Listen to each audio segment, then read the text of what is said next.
Hey everybody, welcome to the podcast. I'm Dominic Spano.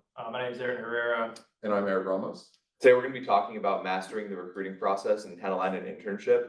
I've been interning at Canterbury Consulting, our registered investment advisor, down in Newport Beach for about a year and a half now. And then I had my first internship my freshman year as a marketing analyst for a VC-backed tech startup. I've also worked in private equity, and next year I'll be interning at Wells Fargo for investment banking. And I was at Bank of America for commercial banking this summer, and I'll be going back for corporate and investment banking credit next year. Great. Go ahead and get started. So just to give you a quick overview of some of the topics we're gonna discuss today, we're gonna start out by talking about how to choose your field, making connections, talk about how to master the application process, and then obviously going into the interviews and the follow-up process after the interview process. So going into the investment industry job overview. So there's three kind of stances that you take, or that recruiters take while looking at applicants, and that's like an academic standing, experience, and then there's also like a timing to the market. And so an example of this, I think, is like a lot of universities, especially in the investment industry, look at Ivy League schools. That's like the top tier like school, or I guess pipeline to get into the investment industry. Most of these recruiters are really looking at that as well as GPA. And so without these things, it's a lot more difficult to break into the industry, I think. I don't know if you guys have enough. I'd say it's kind of like table stakes to have a good GPA. And if you don't go to a target, quote unquote, target school, you have to be more scrappy about how you actually get in, like cold emailing tons of people. And that takes a lot of work because it's not just like copy paste. You have to actually personalize it or nobody's gonna reply to you. Because these guys are getting emails from, I don't know, 20 kids a day. Yeah, I was talking to some guy, Julian Loki. He saw me, he's getting like 50 emails a week from students. Yeah, it's ridiculous. And so like, that's really hard. So you really have to stand out while doing that. And then of course, like GPA and stuff play like a huge factor in it. Like a lot of these places say like minimum GPA 3.2, but in reality, they're only hiring people with like a 3.6 or above. Yeah. And so like, you have to meet that like minimum threshold. And I think a lot of people don't understand that. And they think that by just attending school, whether it's a good school or bad school, that they can just get a job. Example of this was through my private equity internship. I met some kid at NIU who I was working with, and he had like a 3.0. I mean, he goes to NYU, that's a target for like that industry. And so with a 3.0, he thought, oh, okay, why go to NYU so I can get the job here?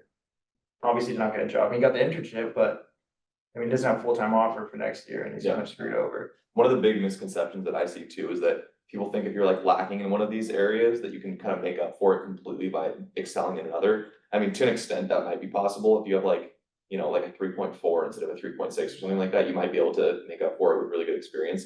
But if you have like a horrible GPA, there's no way that you can experience your way out of that.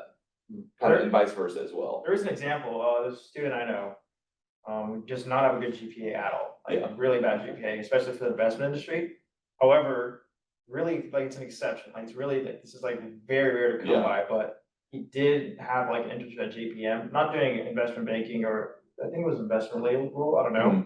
But he did have an internship there, and then he recruited full-time at a firm in New York. Really bad GPA, but he had good experience. He was really good at networking. He was really on top of his stuff. Yeah. And that it was able to help him land that. Did he go to a target school? I went to non-target school. Really? Wow, interesting. Yeah. So like, I think that's more the exception of the rule. That like, you really need like at least 3.5, and like freshman, sophomore year, you have to get an internship, even if it's not like a JP Morgan or something. You need like a boutique. It's basically like the polite way of saying like a crummy bank or crummy like firm, whatever. Yeah. To actually get to be able to do like those junior summer internships at like a bulge bracket or wherever you want to be. Yeah, I think generally speaking, if you're coming from a non-target school, you have to be on top of all three of these. Otherwise, you're kind of screwed. And timing's a big factor. People don't understand about timing. I mean, I got my internship freshman year, and that really helped because I was able to put that on my resume. Especially because when you're recruiting for jobs nowadays, you're pretty much recruiting like a year in advance. Like if you're trying to get like an internship, like a real like corporate job for your junior summer, you have to be recruiting basically your sophomore year. And like a lot of kids like don't really have that experience yet or don't know about that. They also haven't taken like the classes for it to like prep themselves for those interviews. Yeah, I think that's kind of the other thing about going to a non-target school. You don't really have that kind of like know-how or kind of like knowledge pass through. So like the freshmen and sophomores, that they need to like be preparing for this now, rather than later. And I think that's what we kind of see here is a lot of kids, they're really smart and they want to do these things, but they don't actually know that they need to be doing like working on networking, applying and all this stuff like sophomore year. Yeah, I think that's a good transition into like our next topic too, because it's gonna get into what the steps you need to take. Yeah, So yeah, this first step, obviously like choosing your field, you have to know what you want to apply for before you can start applying to stuff, unless you want to just throw out a wide net, I guess, but really you should kind of make somewhat of a decision before you start the application process. But I mean, if it's like the investment side, then just go for the investment. You don't want to throw your eggs in one basket. Like you kind of Yeah. want to diversify and just try to get into anything. Because I mean, in the end, all these things are going to give you good experience. You should have a general idea though, because they're way different. So like, we kind of listed out some of the possibilities here. So you can go kind of the wealth management route, which is a little bit more of like the retail side of things. You can go investment banking route, obviously a lot more technical, a lot more difficult to get into as well. Asset management, I think there's probably a lot more opportunities here. They're still difficult to get into, but there's just so many firms. Yeah, there's Like a sheer numbers game. There's a lot more firms here. there's a hierarchy though, like if you wanna get into a good asset manager, it's probably just as hard as investment banking, but Yeah. you're like lower. I think it's harder. Yeah, Because you have to go, I think most of these like really high-end asset management firms, you have to go to investment I was gonna banking. say they hire from investment banks, And yeah. you have to do investment banking before you actually get into those jobs. Like you have your Blackstone, like alternative investment Yeah. firms and like hedge funds, stuff like that. And then obviously there's like the corporate finance route, or you can go to one of the ratings agencies or something like that as well. That's a But little bit easier, I think. Yeah. I think out of all the fields, that's probably the most easy one to Like get into. if you're a like sophomore or something, I'd say probably start there, like for your sophomore summer, and then try and get somewhere else for your junior summer.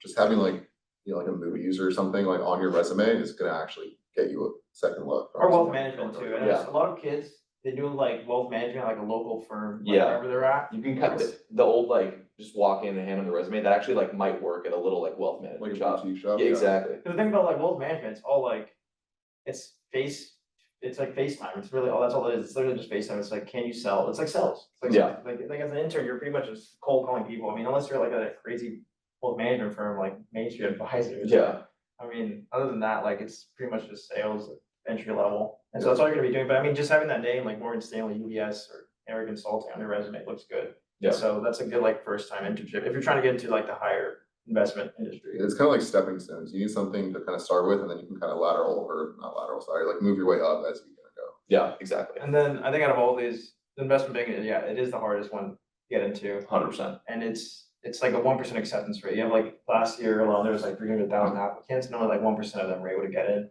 And it's like, you have to like really put in your time and effort. I mean, my experience in it was like, You're Mr. I started 1%. I started studying in like December. Yeah. Like of the like December, like a year, like almost a year in advance. Like almost it was the time frame is like a year and a half before the actual internship started. So it was like really screwed up. And even like that, I mean, like I didn't like back my interview, if that makes sense. Like there's like I had one question wrong, so that's how difficult it was and stuff like that. Yeah. Then yeah, your asset management and corporate finance. Yeah, we can go on to this next slide. You wanna talk about, Making connections. yeah, Yeah, I can talk about making connections. So I think this is like probably, especially if you're in a non-target school, this is gonna be like the most important step you can do because this is how you're really gonna stand out. Because when you go to your Ivy League or target schools, the alumni and also just like the events that they have essentially hand out your network for you. Like they bring all the people from the firms yeah, to like the school and you get to meet them personally versus like here at a non-target, you really have to do it on your own. And that's like really hard because a lot of people don't know how to do that, especially like finding mentors. I feel like a lot of people have trouble doing that. yeah, For me personally, I got like really lucky. I was working at like a surf shop, like downtown Santa Monica. And like there's like in Santa Monica, like downtown that area, there's like a lot of investment banks and investment alternative management firms there. And so like I was able to meet a couple people there who introduced me to other people, who introduced me to other people. It's like it's like a spider web of connections. And Yeah. like you talk to one person, if they like you, they'll push you through. And so I met one of my main connections or mentors there. And I don't know, it was a pretty cool experience, but I don't know if you've had, how was your experience with like Yeah. networking? I think you really have to just be likable. Like I think a lot of people understand that, you know, you probably won't have the skills right away. And the biggest thing is just making people like you and not sounding like stiff. If you're doing like a coffee chat, you can't like go off a script. Otherwise it's just like we're gonna get 20 of those. You know? yeah, You can go off script. You cannot go off the script. If you're coffee chat, it just sounds stiff. Like you have like reverse. So he questions. means like you like using a script, Oh, like don't use a oh, script, yeah, yeah, Like yeah. you want it to be like a natural conversation, like maybe you Yeah. have like a couple questions prepared first, but like once you like ask that, like you kind of just go from there, like based on what they say. You have to Kinda stand just- out somehow, like crack a joke, say something that's like I would say just like relevant. get good at kind of just, Talking to being people. natural and Yeah. talking. to people. Honestly, you don't even wanna talk about the job. Yeah. You don't That's wanna talk- ideally, you don't talk about the It's job. kind of like a weird scenario where it's like they know what you want, you know what you want, but like you don't want to explicitly say it because it's kind of just, You wanna like build that relationship, you want them to like you, especially like in those like top firms where it's like you're working a lot of hours with them, like you really want to. You're gonna work with them for like hours, 16 hours, Yeah. 12 hours a day. And so like you really they wanna be able to like know like whether or not they're gonna be able to like work with you and like enjoy working with you for that long time, so. Especially when you're networking, like that's not the stage that you're gonna get vetted out for like technical ability. Cause that's like what the interview process is for. It's not Actually, some people do. for technical ability for a coffee chat, or I've had guys ask. me, like, Wow. paper LBO stuff in coffee chat. It's Really? crazy. interesting. So it is scary, so yeah, so you have to be. No, it's- Yeah, no, I mean, it's scary, like, I'm not gonna lie, like, Yeah. every time I network, I'm like a little nervous after, like, you have to be nervous. Cause like, you don't know what you're getting yourself in, you know the other person, it's like, going on like a blind date almost. I'd say also another thing, it's really helpful to kind of just have like, I learned this from you actually, but like having like a networking sheet too. Where you track all the people, like when you last spoke with them, kind of like. Outcome, well, how I set up my networking sheet is I have their name, firm they're at, what they're doing, their role, like what level they are. And then I have their email, after I email them or figure out their email, and then when I talk to them, their phone number. Only reason why I have all this stuff really is because like my data on my phone all got wiped out, and so I lost a good chunk of my network. So like, it's really important to have this, I mean, even just to like, formalize everything. And then you also have like outcome, like how did the like call go, I mean. I personally never had like a bad outcome, so like all my outcomes are good, and then you also have like the referrals, like did they refer you to anyone, and then like whether or not like who the person was and whatever, then you just add them all. Then of course you wanna like what's it called, customize to like whatever field, like I have one specifically for Wells Fargo. Then I also have one for people that are in PE from Wells Fargo, and then I have like just a general network of people within the investment industry from all over. Don't just like specify like one specific thing, I think. Yeah, I think that's the other thing, like, towards the end of your coffee chat, like, assuming everything went well, ideally, like, you're getting them to push you on to other people so you can kind of grow your network too, like, you should always be asking, like, I don't know, Not on the call though, not on the call. I mean, sometimes it depends on the call went, but I think the majority of the time you don't wanna ask during the call, cause then it gets a little awkward. So like, I think the best way to actually do that is like when you send your thank you email, which we'll get to later. You wanna like be like, oh yeah, like I really enjoyed the call. I'm very excited to learn more about the team. If you, I really appreciate you to like connecting with other people on the team, stuff like that. Yeah. But like, I think that's like very sensible. I think if you go either way, I've asked on calls, I've never had an issue. No, I have too, but it's like, I think that's like the best route, safest route, in my personal opinion. Maybe, and I guess maybe like the reason that this is so important, if you're maybe not super familiar with like the kind of idea behind it, is like these are the people that are actually pushing your resume at the firm. Like if you're applying, they have like analysts actually looking at all the resumes. Yeah. And just kind of like getting rid of the ones that don't look so good, and like pushing the ones that they like. So if you already have that rapport with an analyst and they're like going through the resumes, they'll push yours, like you'll get to the next round if you're doing this successfully. It's not guaranteed though. Not It's not guaranteed. guaranteed. I've had a bad Okay. experience I on was this. gonna say, I feel like there's a huge element of like luck to this as well. Yeah, sure. yeah, there is, because There I mean, when I was recruiting for IB, I mean, I had an MD, a managing director from like TD Securities, push my resume to HR. Like we had a good coffee chat, Mhm. pushed my resume. And then HR kept like pushing back, saying, oh yeah, we'll get to you. And then I texted him, I'm like, oh yeah, have you heard back or anything? He's like, oh yeah, I have, like, I mean, I haven't, like, let me keep emailing them. And he kept emailing them, like, never even got a first round interview. And that's a managing director, that's the top guy in the group, never got anything. So it's not guaranteed, but. This same thing happened to me at PIMCO, actually. I had, the guy we had lunch with, Yeah. he was very nice. He was like, we had great like brunch with this guy, he really liked us. I kind of followed up with him. I was like, hey, there's this job opening. I think it was on his team. And he's like, he's literally emailing HR on my behalf. I never hear back ever. It's like, not even a rejection email. Like I already applied, no rejection email, nothing. Like they just sometimes just don't get back. You're like, Well, like the stress credit, like that's kind of, that's really hard. That's like really hard to get into. Yeah. guys like leaving, like it's his own business though. Like he chooses who he hires. Like, That's true, that is true. But I mean, yeah. Yeah, the application process is kind of, I'd say probably like the second biggest thing after the interview, right? I mean, the application process isn't too difficult. I mean, when you're networking, you're really sending out your resume already. So like that should be polished, and you should just have your resume polished, like Yeah. to the absolute max. And you also want to like, a lot of people don't understand this, but you wanna tailor it to whatever job you're actually applying for. Yeah, like look at the keywords in the application, that kind of stuff. And you don't wanna be broad either, like, you Yeah. don't wanna give a general idea of what you did, but you wanna go into like specific detail, and Yeah. like how that can be like applicable to the job you're applying for. Yeah. Like, you know, it's a lot of like when you're applying for investment industry stuff, you wanna talk about numbers on your stuff, like, oh, I did this at this percentage, or like at this rate, or something like that, I did this number of times, something Yeah. like that. In your apps, when you had a referral, did you explicitly ask the person if you could put them down as a referral, or if you talked to somebody from the firm, were you just putting their name down? Name down, but for the TD one, I literally just told him, he told me he was just gonna send my resume and send my application number to HR. Did not matter, did not matter, did not have an effect, but yeah, your resume, you really wanna polish that. And you don't wanna like, not over exaggerate, what's a good word for that? You don't wanna like make it sound like you're doing all these crazy things and they obviously know you're not, like, Yeah. you wanna make yourself look good. But, like, if you're a summer intern somewhere, you're not like saying like, I managed the relationship for this key client for like billions of dollars, like, nobody's gonna believe Yeah, that. don't embellish it too much. Yeah, Like, there's like a fine line of how much you can like actually like over exaggerate on your resume and Yeah. stuff like that. And they know too, like if they're not under any kind of veil, you know, like they've been in the industry, they know what you're gonna be expected to do. And whatever you have on your resume, that's free game in an interview. That's literally Very free game. true. Mateo was telling me this, like when I was doing the Wells Fargo interviews, like whatever's on your resume, they're gonna ask you. Yeah, And I did. I literally got everyone, like I have private equity on my like resume, so like everyone asked me about private equity, like what I do, like what's like an LBO, like all these like, you know, private equity questions and stuff like that. Like what's the deal that I worked on? Like what's like how do you generate alpha at the firm? So like stuff like that.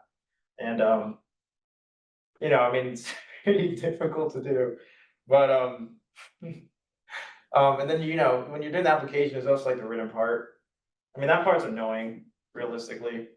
I don't think anyone even reads the written like responses. No, they Because it's don't. like- probably AI, Like, like, they're getting like It's- 300,000 applicants, nobody's reading all of those responses and like, nobody really cares. I mean, you still wanna, You you still still have wanna to do try, it, and you like- still wanna actually put effort into it. yeah. Yes, But 100%. It's one of those annoying things where like You have nobody to really do it. cares unless it sucks and then you get rejected, because it's like Yeah. gonna get, It's another filtered thing, out. that it's just table stakes. yeah, exactly. And it's and that's a really annoying process, though, like having to do that for every application is really annoying. So I mean, for me, I have like more like what's it called, like a saved template, I guess, and then I Yeah. edit it to whatever firm I was applying for, something like that. Shouldn't be that difficult, especially with your, what's the other one, cover letter? Cover letter. Cover letter, they don't look at that, like no one looks at that. I mean, I'm not saying don't like, but you Like, still. it should still be decent, but Yeah, like, no, you it can- has to Do be you, do really you good. do a cover letter? I feel like a lot of places don't even need a cover letter anymore, they just actually sometimes, like, honestly, if it has like a box for a cover letter to like upload like alongside your resume, I'll just like send up some of my work. Like, we were in Smith and like TCM, I'll just send up like one of my like reports or something like Mhm. with it. And that just kind of shows like you actually are not like a complete idiot and like can produce some kind of like acceptable work product. Yeah, And I think that's kind of even better than a cover letter. I mean, I guess it depends who you get, but like, I honestly think that's better than a Yeah. cover letter. I mean, my personal, I just write about who I am, why I'm interested in the firm, basically like the first three questions you get in an interview, which we'll get to in a second, Yeah. but. You know, just like those questions, like, okay, so who are you, why are you interested in the firm, and how can you be of use, or what makes you stand out, pretty much, that's all I have on my CV. No, for the higher view, how you, it's just behavioral questions. Yeah, Actually, yeah. no, sometimes you get technicals, yeah, sometimes in the you high, do. yeah, you do something. Higher, well, it depends where you apply, if you apply to investment banks, some investment banks can They do that. have like DCF, walking through DCF. Yeah, like stuff like that, like for JP Morgan, that's how it was, like, Mhm. it was like walk me through financial statements, how they link, stuff like that, you know, walk me through, yeah. But like, that's very rare, I mean, unless you're applying to like those, again, those difficult jobs to get into, you're not gonna get that. But it's pretty much just behavioral, and I think the STAR method is the best way to do it. Yeah, Yeah, that's kind of getting into the interview process, right? yeah. So you wanna move on to the Yeah, interviews? let's do that. Well, I mean, and not in every case scenario will you have second opportunity, like retry. I had a high Yeah. review where it was just one take and one take only, and you Mhm. only had 30 seconds to prep. And those are the hardest, that's why you really gotta do the STAR method. Now we can get to that. And then these are just some tools that we listed out that obviously can help you with some like the written portions, or like if you have any questions about technical topics We're or gonna talk anything about like that. this, like Yeah, like, LinkedIn is where you're gonna be reaching out to people, Yeah, especially if obviously. you're not like connected with people like outside of like, or personal connections that you know in person. And then WSO is how you get information, just kind of keep up to date with like timelines, how things are going with other people. Maybe sometimes you can get help on there too, like how's like the interview or something like that. Sometimes they'll like post kind of like sample questions or Yeah, something stuff like like that, yeah.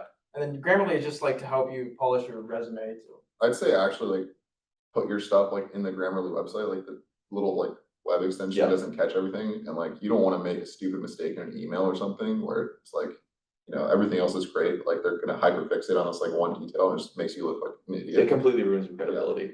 Like you want really good attention to detail, and if you screw up the email, like you're not getting pushed. Yeah, Especially if you like mess up a name or a spelling error, like That's the they will worst. call you out on that, and some people just don't even reply, or they just tell you like, no, they're not gonna give you the time of day because you messed up this And stuff. read your emails like out loud to yourself too. Like just Yeah. reading in your head doesn't always like have you catch the stuff. It helps a lot. You like actually say it 100%.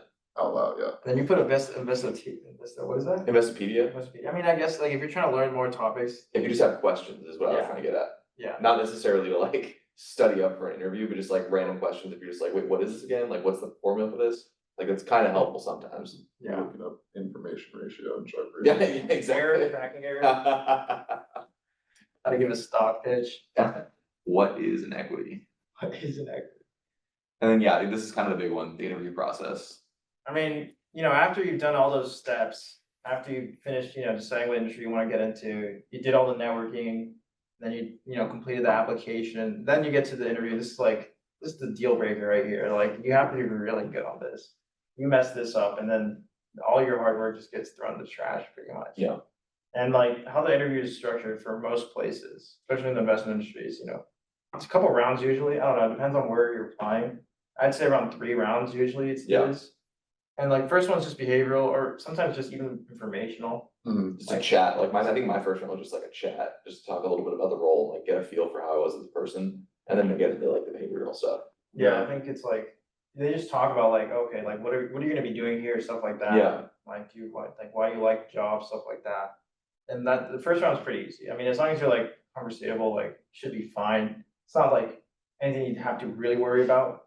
But getting to your second round, I think that's where things get a little bit more like worrisome, I guess. Like they ask you behaviorals, which again is like the STAR method. I don't know, what does it stand for? It's like Situation, Task, yeah, action. and then result, yeah, that's the yeah, one. so it's like you have like a structured way of answering questions. Like if they say, tell me about a time you failed at something, you have to have a story and then you want to present that story according to like STAR acronym. And that's just a good way to structure it so that, it's not just going on and on and on. And It's you easy actually for them get to through it. remember, and it's also easy for you to make sure you're not just like rambling. Yeah. Like you get through the points and finish the question. And like all of them are like good points to have. Like you want the like whole thing, but like especially the result part, like you want to That's the most show like, important one. right? Because it's usually like something that maybe doesn't paint you in a great light. Yeah. You want to have the result like, okay, well, this What's happened, and then like, but because of this, like I learned this, or like I was able to improve the outcome, whatever it is. It's great if you can quantify stuff too, that's always helpful. But you never want to you never want to memorize an answer. Yeah, That's a problem a lot of people have. Like I remember when I was first doing it, like interview, I was memorizing like 20 different stories for 20 different like possible questions. But that's like a horrible way to go around it because then you just mess up and you get lost. You should have like 5 core stories that you have, and you need to rehearse them and get them down. Like it shouldn't be like scripted, but you should rehearse your answers so that you know exactly what you're going to say. And these stories should be not like broadly applicable, but like you have 5 core stories that they ask you like 20 you can questions. tailor them to each of the Yeah. questions, yeah. Like they're applicable to like 3 each, let's say. Yeah. Right, where it's like you can kind of just adapt and go on the fly. Yeah, it's like maybe like a time when you were working in a group and then something didn't go as according to plan, or like you had to adjust a deadline. Yeah.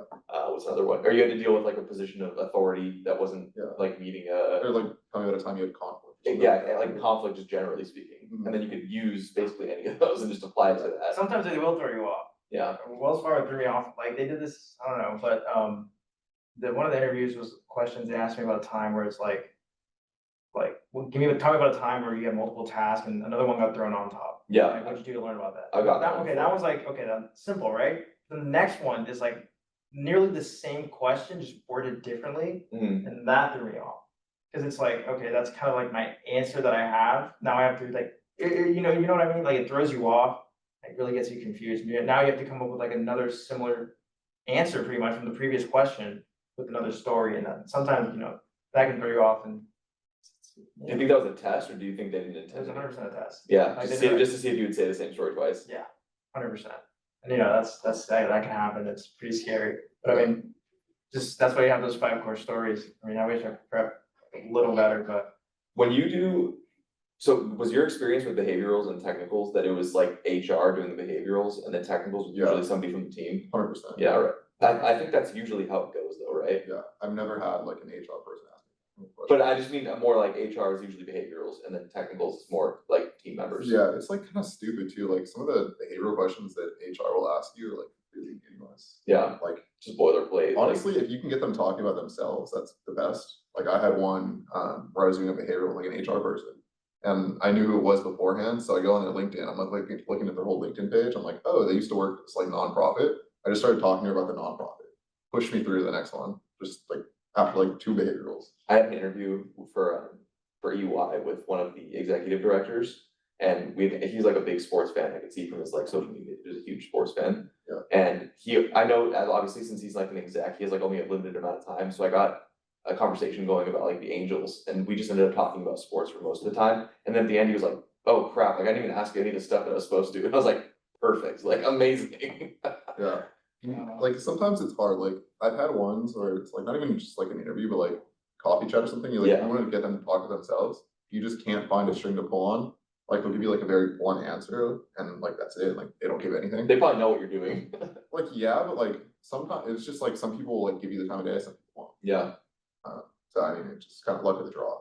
I mean, I've never had an interview with HR, so I don't know. Most people are Really. the team members is all I really talk to. Like the people I'm actually gonna be working with is some of the people that you really interview, especially for like IB. But I mean, What kind of technicals did you get? pretty much all financial like concepts, kind of like everything that you pretty much learn. It's a little bit of accounting, a little bit of finance, a little bit of valuation, and then of course you have like the advanced topics, just like modeling. But I mean, that's like tailored to IB. Like if you're doing like portfolio management or something, they're gonna ask you like your tracking error or like Yeah. information ratio. They're gonna ask you different. So it depends really what you're applying for. Like wealth management, I don't think they ask you technicals. They don't. Like I think it's just like You have to be able to talk to people. situational and just being able to Yeah. just speak to the person. So I mean, and not all scenarios are gonna have technical questions, but I mean, you should know all your technicals, because like essentially, I mean, IB is a little bit different, because there's some concepts in there that you just don't learn in school. It's like even at IB, it's like the clubs have to teach you there. I would say the best way to get prepared for technicals is just understanding accounting really well, because like a lot of it, even if you maybe didn't expect this like kind of question to come, if you know accounting, you can probably just reason your way through it, I'd say. Yeah.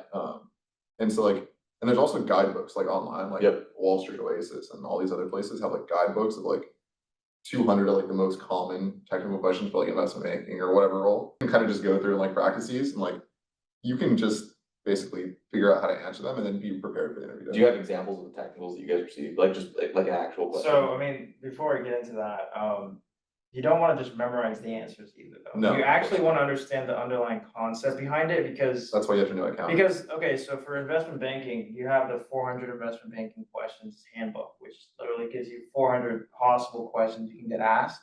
But because everyone like reads that book, they're not gonna give you like, they're not gonna format the question the exact same way the book does. And so they'll format it in a like weird, like jargon kind of way where it's like some word you probably never heard of. So you just understand the actual concepts behind it really Yeah. helps.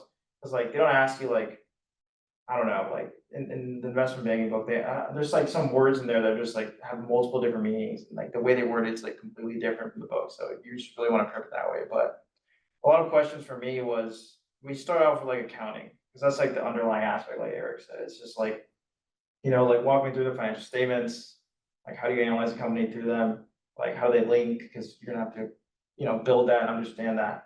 And then you get more difficult as you keep going forward. And then it's like evaluation, like how do you value this business based off like this, right? And then it gets to like, okay, now how do you like actually evaluate it like from the beginning?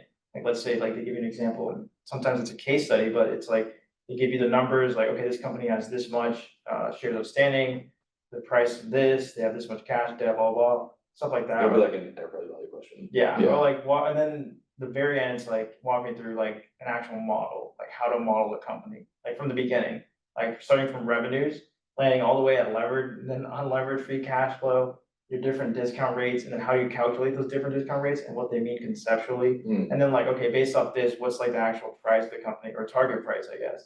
And like, is it worth like buying, something like that.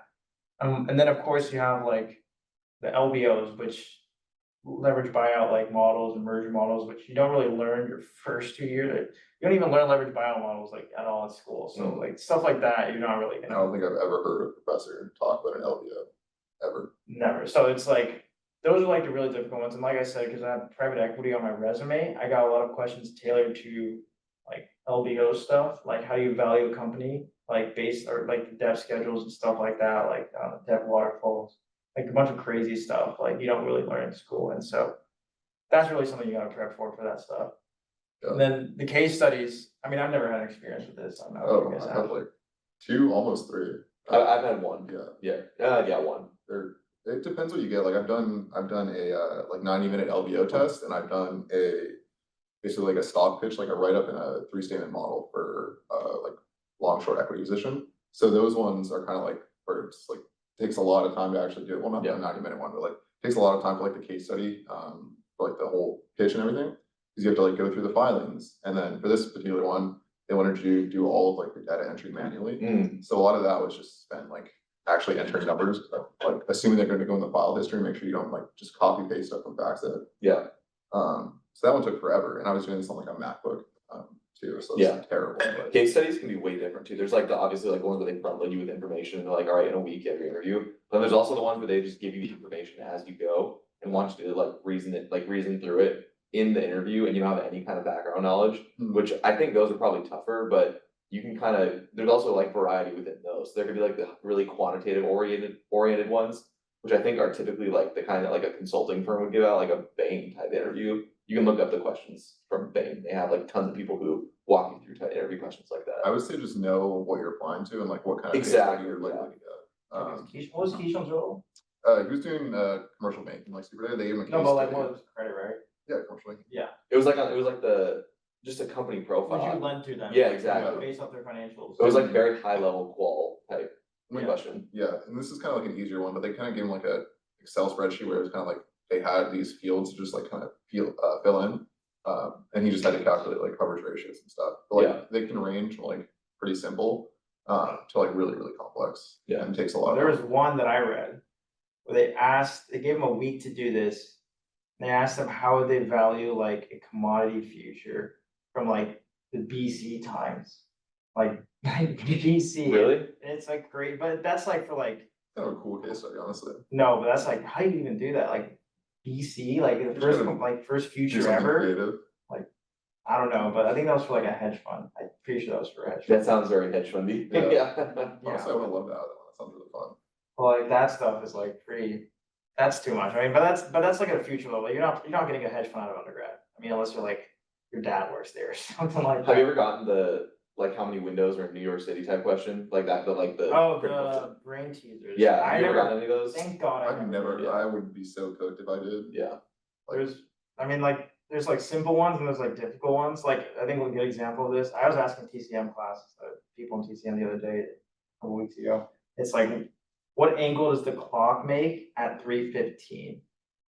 okay, And like what would you assume it would be? Isn't it 0 degrees? 0. See, that's like the issue. At 3:15, people think it's 0 degrees. But the minute hand is gonna be slightly, oh no, the hour hand is gonna be slightly longer.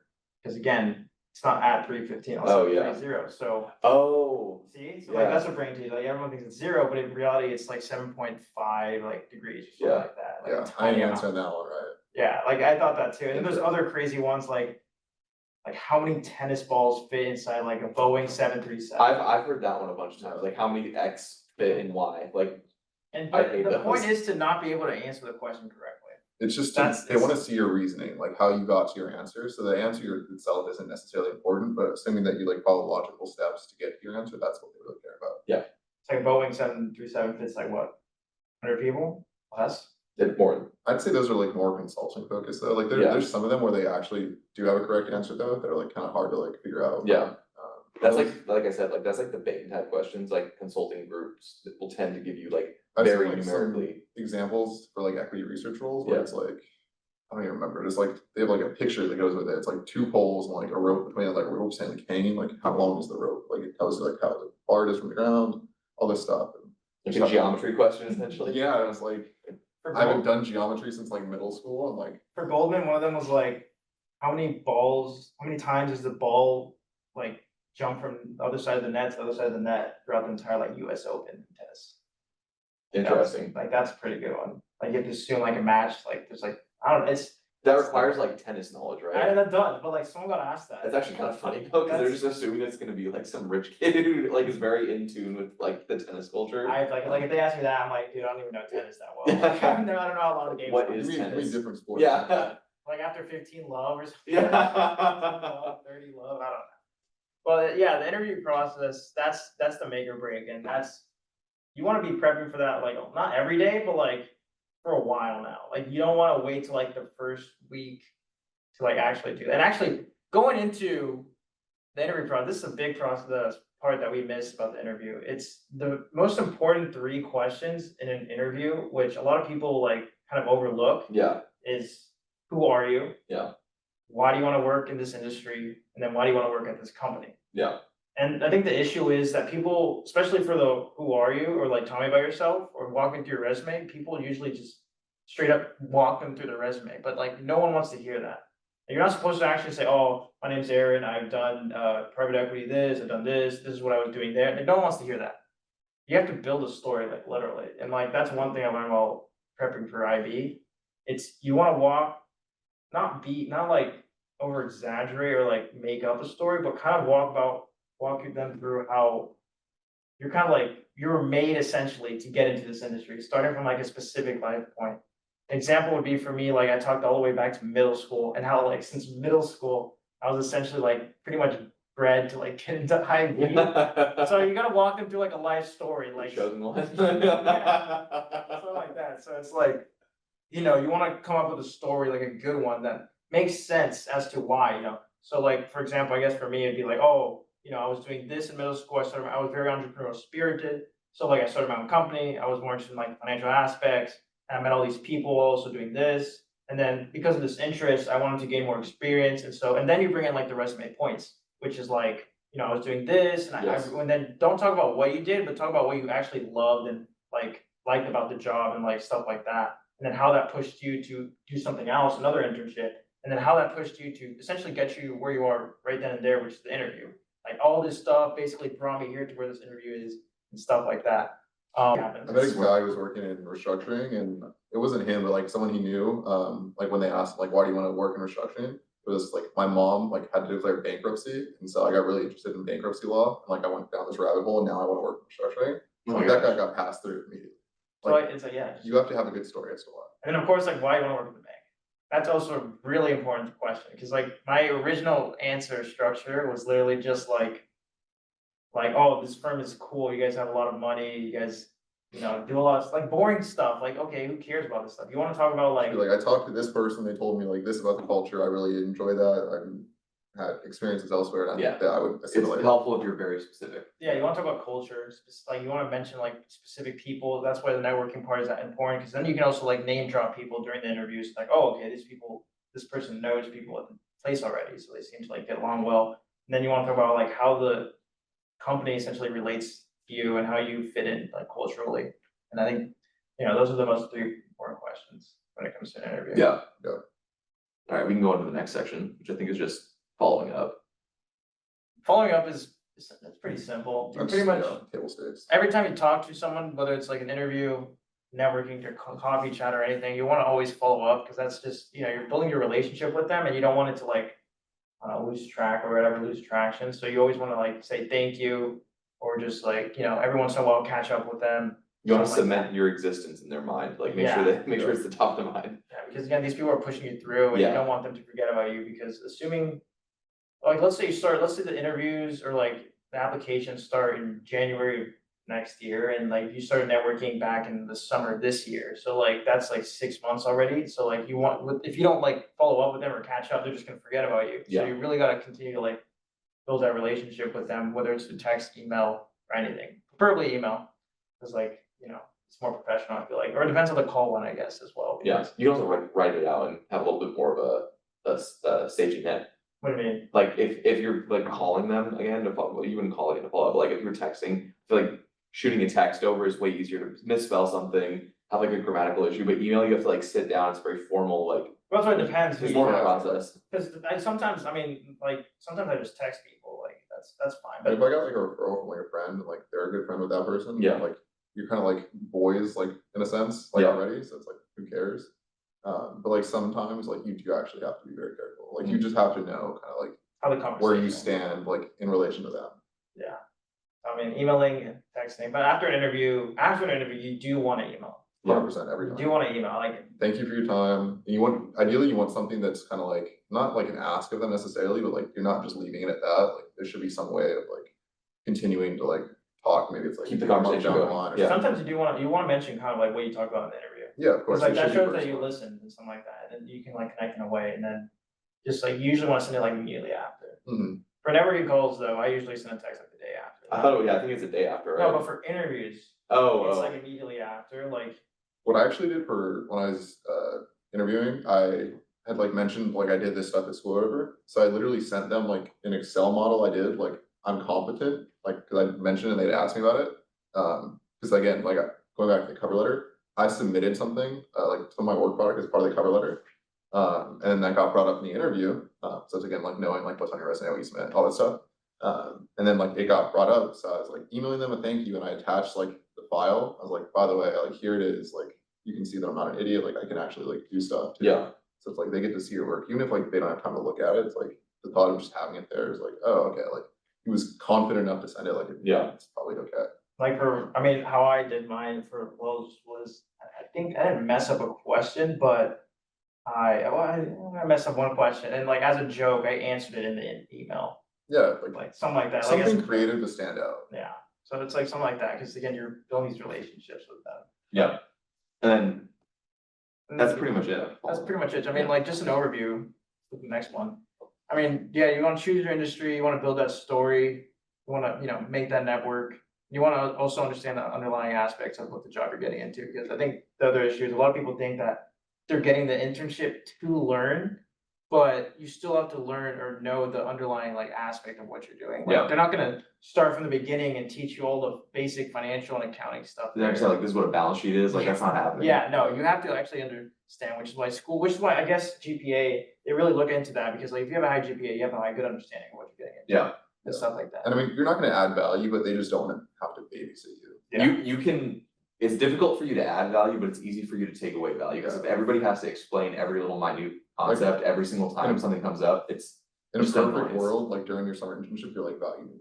Yeah, exactly. Yeah, I mean, I think the point of an internship is you're there to learn, but you're not there to learn from the beginning. Yeah, Like cause like everywhere you go is gonna be different, like especially for IB, like the way Morgan Stanley and the way like Wells Fargo or like JPM, they all like format things differently and work like differently, so like you're gonna be learning either way, like you shouldn't like, you need to know the understanding, like the underlying stuff, but you're still gonna be learning like pretty much from the beginning again, Yeah. but. Yeah, I think that's a good thing, like, for my internship, I didn't really learn anything like technical or like accounting wise, but like it was more so getting familiar with like the company's like system, like. Processes, yeah. processes. Yeah. Like, I think that's the big thing too. Yeah, and you have to be able to like really pick up on that quick, Yeah, cause like if you're slow on that stuff, like, that's usually what differentiates you from getting the full-time offer versus not getting the full-time offer. And you wanna show that you're excited too. 'Cause if you go in there and you look miserable, you're talking like, oh, I'm tired, or I'm doing this stuff, or you just seem like a drag to your team, they're not gonna want you back. yeah, don't because be that's- negative or complain a bunch, that's Yeah. the worst. Yeah, so like you always wanna be excited to that, cause you're there to learn in the first place, and you should be interested in the job that you're working in, because you're gonna be working there for a while, unless like you plan to like leave after a couple of years, but. Yeah.